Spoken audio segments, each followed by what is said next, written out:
Welcome to this bonus episode of the TrekPass podcast, your go-to destination for exploring the rich history, strategies, and leadership lessons of warfare. Please don't forget to like and subscribe to the podcast and sign up for the weekly newsletter. You can also explore more by visiting trekpass.com. Let's get started. The Battle of Leyte Gulf. The Pacific Ocean roared with fire and steel as the largest naval battle in history unfolded. Thousands of sailors, airmen, and Marines braced for an apocalyptic clash that would determine the fate of the Pacific War. The waters around the Philippine island of Leyte, once tranquil, became the stage for an epic confrontation between the United States and Japan. Over the course of 4 days, fleets clashed in desperate struggles that would decide the course of the Pacific conflict. The Battle of Leyte Gulf, fought from October 23 to October 26, 1944, pitted the United States Navy's powerful carrier fleets under Admirals William Bull Halsey and Thomas Kinkaid against the remnants of the Imperial Japanese Navy, led by Admirals Takeo Kurita, Jisaburo Ozawa, Shoji Nishimura, and Kiyohide Shima. This climactic engagement unfolded across multiple locations: the Sibuyan Sea, Surigao Strait, the waters off Samar, and near Cape Engano. Each of these battles played a crucial role in determining the outcome of the larger engagement.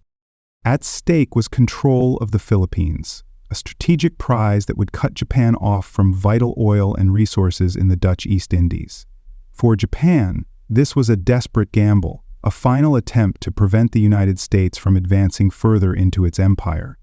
For the United States, it was the fulfillment of General Douglas MacArthur's promise, "I shall return." The battle would prove to be the Imperial Japanese Navy's last great attempt to challenge American naval dominance in the Pacific. Historical context. By mid-1944, Japan's position in the Pacific was rapidly deteriorating. The United States had launched a relentless island-hopping campaign, seizing key territories such as the Marianas and Guam, while devastating Japanese forces through superior carrier-based air power. Japan's fleet had already suffered catastrophic losses at the Battle of the Philippine Sea in June, known as the Great Marianas Turkey Shoot, due to the overwhelming destruction of Japanese aircraft. With the fall of the Marianas, the United States had established bases that put Japan's home islands within striking distance of B-29 bombers. The Philippines, an American possession before the war, was a crucial objective. Its recapture would sever Japan's access to vital resources, particularly oil from the Dutch East Indies, effectively crippling its war effort. General MacArthur, who had famously retreated from the islands in 1942, was determined to return, making the invasion of Leyte a personal and strategic necessity. The American public had followed MacArthur's promise closely, and for both military and symbolic reasons, the recapture of the Philippines was a top priority.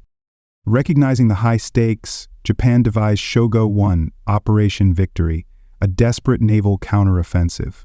The plan called for a three-pronged attack: a decoy carrier force in the north to lure Halsey's fleet away, while 2 surface forces, one through the Surigao Strait and another through the Sibuyan Sea, would converge to destroy United States landing forces. Though audacious, the plan hinged on deception, coordination, and luck. Japanese planners hoped that by drawing American forces away from Leyte Gulf, their battleships and cruisers could inflict devastating losses on the United States invasion force. The United States Navy, by contrast, had overwhelming numerical and technological superiority. With vast carrier task forces, modern battleships, and extensive air support, American commanders believed they could crush any Japanese resistance. Yet, overconfidence and communication breakdowns would nearly cost them dearly in the coming battle. The Americans had such a significant advantage that they sometimes underestimated the cunning of their adversaries, which Japan attempted to exploit in this decisive battle. Japan faced a grim reality. Its naval strength had been severely diminished, but its leadership was unwilling to concede. The Imperial Japanese Navy, despite its dwindling resources, was prepared to make a final desperate stand. The Battle of Leyte Gulf was not just a fight for control of the Philippines, it was a last-ditch attempt to halt the inevitable collapse of the Japanese war effort. The battle itself. The vast area of the Philippines set the stage for one of the most complex naval engagements in history. The battle took place in 4 major locations: the Sibuyan Sea, Surigao Strait, the waters off Samar, and Cape Engano. Each of these sites presented unique challenges, from narrow straits to open waters, influencing how the battle unfolded. The geography of the Philippines played a critical role, as the Americans relied on their carrier-based aircraft, while the Japanese sought to use island cover and night operations to their advantage. Weather conditions also influenced the engagement. While much of the battle was fought under clear skies, which favored United States airstrikes, the Japanese attempted to exploit the darkness of night and early morning fog to conceal their movements.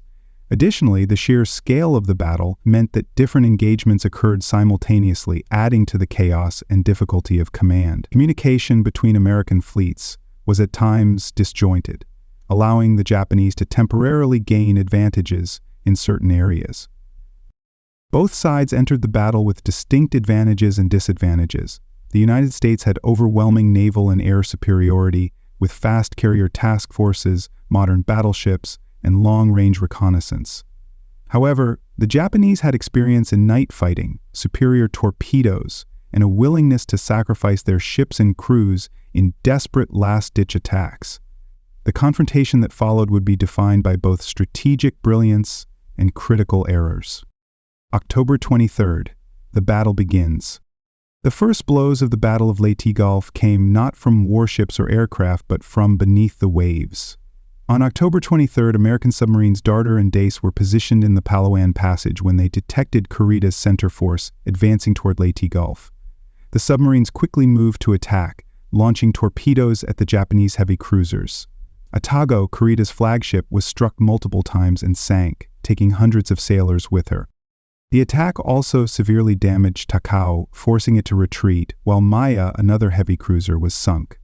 This surprise strike delivered an early blow to Kurita's fleet, reducing his heavy cruiser strength and forcing him to transfer his flag to the battleship Yamato.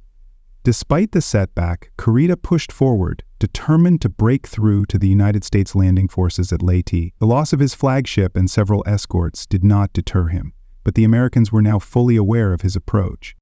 The submarine attack sent shock waves through the Japanese command. It demonstrated that American intelligence and positioning were effective, making it clear that reaching Leyte Gulf would be far more difficult than anticipated.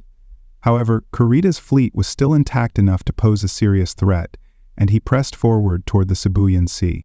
October 24th, the Battle of the Sibuyan Sea.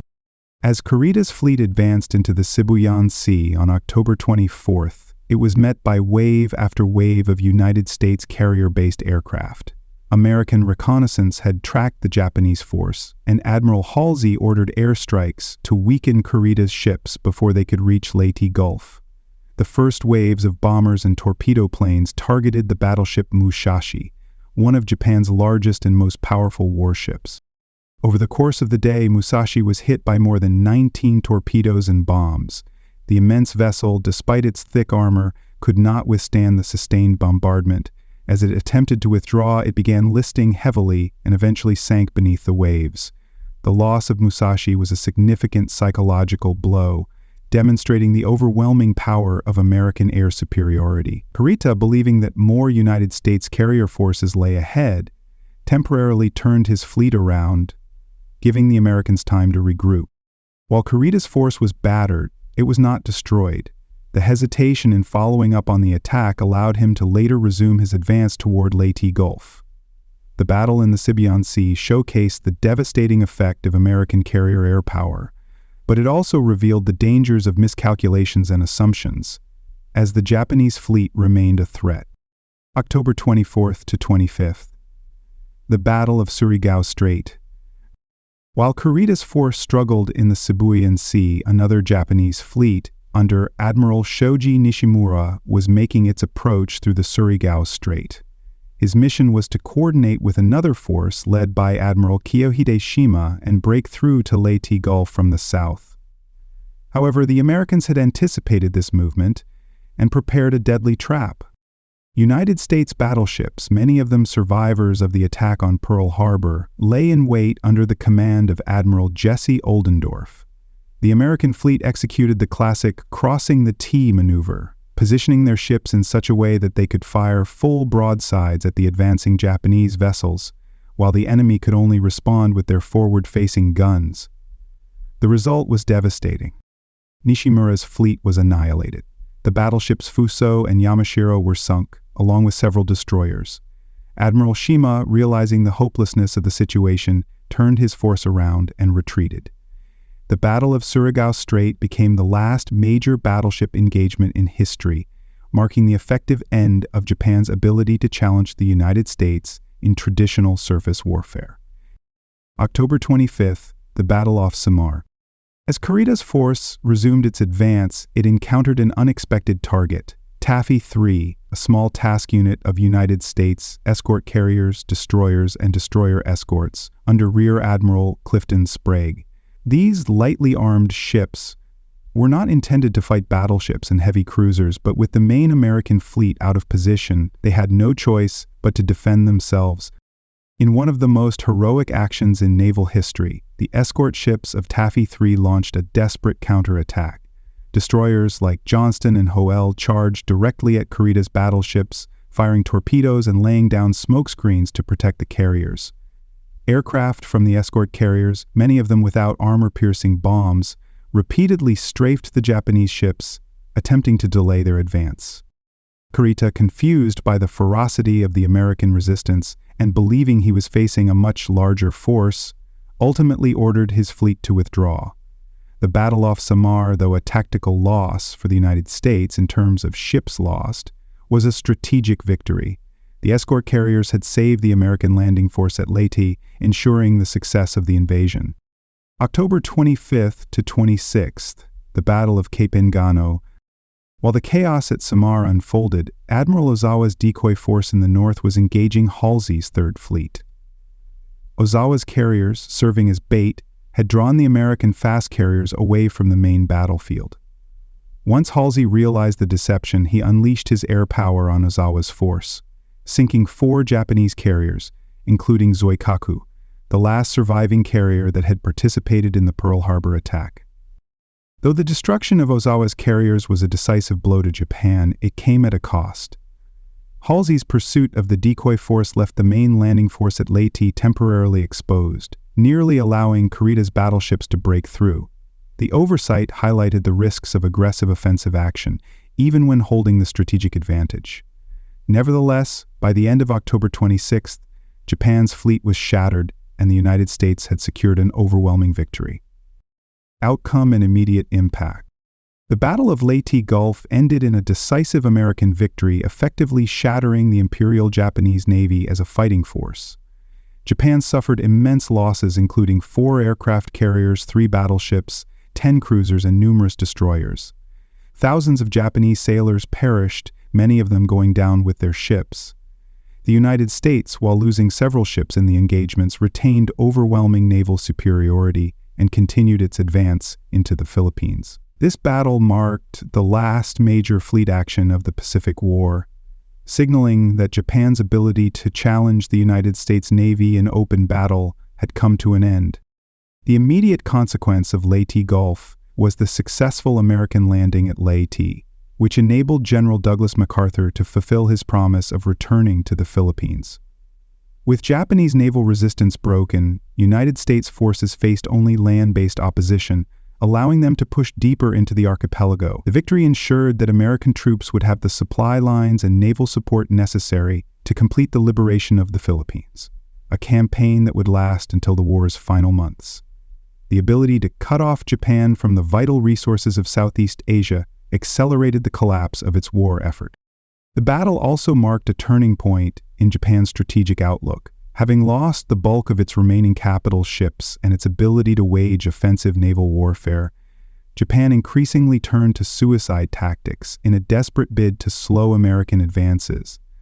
The Battle of Leyte Gulf saw the first large-scale use of kamikaze pilots, suicidal attacks in which Japanese aircraft deliberately crashed into American ships. While initially shocking to American commanders, these attacks would become a defining feature of the war's final stages, causing devastating damage at Okinawa and later during the battles for Iwo Jima and the Japanese home islands.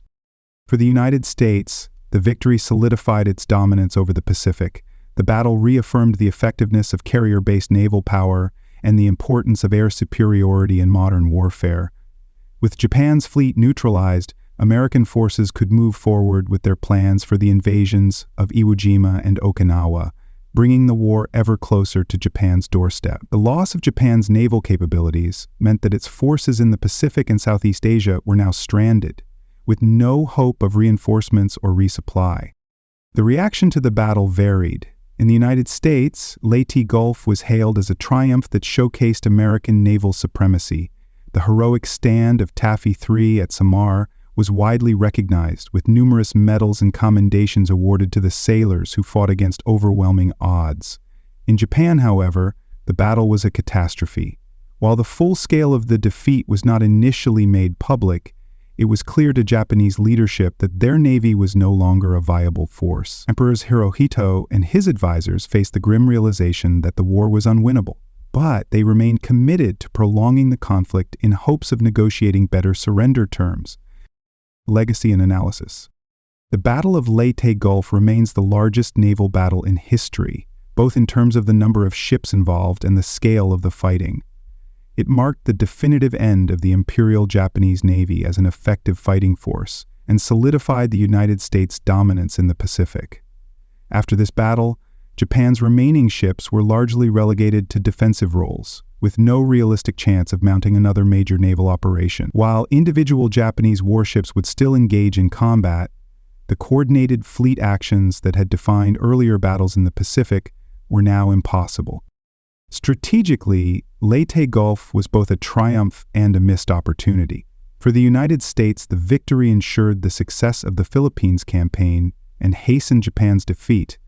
But miscommunications between American commanders, particularly Admiral Halsey's decision to pursue the decoy force, left the landing forces temporarily vulnerable. Had Kurita pressed his attack instead of withdrawing at Samar, he might have inflicted serious damage to the United States invasion force, though it is unlikely he would have changed the overall outcome of the war. The battle is often studied as an example of both brilliant tactical maneuvers and costly strategic miscalculations. For Japan, Leyte Gulf represented a desperate gamble that ultimately failed. The Shogo I plan was bold in its conception, but was undermined by poor coordination and the overwhelming power of American carrier-based air forces. Some historians argued that Japan should have focused on preserving its fleet rather than committing to a suicidal counterattack. Others contend that the battle was Japan's last real chance to disrupt the American advance, making the attempt necessary despite the risks. Either way, the battle confirmed that Japan could no longer contest control of the Pacific. Beyond the immediate military implications, Leyte Gulf influenced naval warfare in lasting ways. The battle demonstrated that air power had fully eclipsed battleships as the dominant force in naval engagements.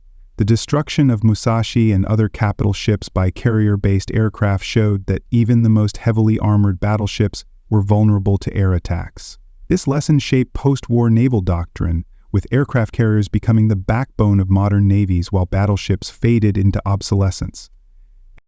In a broader sense, the battle serves as a reminder of the immense human cost of war.